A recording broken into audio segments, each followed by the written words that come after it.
Hola, ¿qué tal? ¿Cómo están? Quizás hice este video hace un tiempo o quizás hace poco, pero siempre aclarar. Los tres programas esenciales que tiene que utilizar todo tecladista que quiere samplear a diferentes teclados, programas, etcétera, etcétera. Primero, el Aguave Studio. Aguave Studio, ¿por qué? El Aguave Studio porque te permite, miren, abrir archivos en todos estos formatos. Vean, en Sony, de un Casio, etcétera, etcétera, de un montón de teclados. Miren todo este formato de archivos de una Yamaha Motif.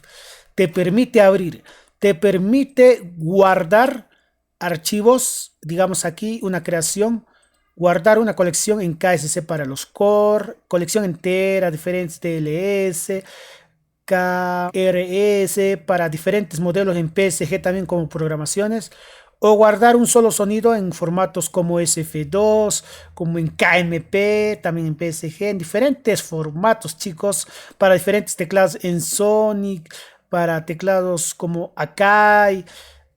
El programa esencial, primero el Aguave Studio. El siguiente programa sagradito que tienes que utilizar es el Extreme Sample Converter. El Extreme Sample Converter te permite cargar archivos en SF2, en NKI, pero la versión antigua, en diferentes teclados también, incluso acá y acá también aparece, etcétera, etcétera. Puedes exportar en ese formato y puedes cargar en diferentes formatos también, chicos. O sea, te lee aparte y exporta aparte.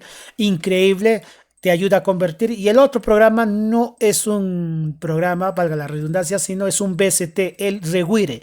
El Reguire te va a permitir poder abrir un programa dentro de otro programa, valga la redundancia. Por ejemplo, yo gracias al Reguire puedo convertir samples, digamos, del FL Studio, del Reason, junto con el Extreme Sample Converter, y de ahí pasarlo a KMP, a NKI, o sea, a diferentes teclados. Entonces, si tú estás iniciando en el mundo del samplear a diferentes modelos de teclado, necesitas sí o sí el Extreme Sample Converter, el Aguave Studio y el VST Rewire.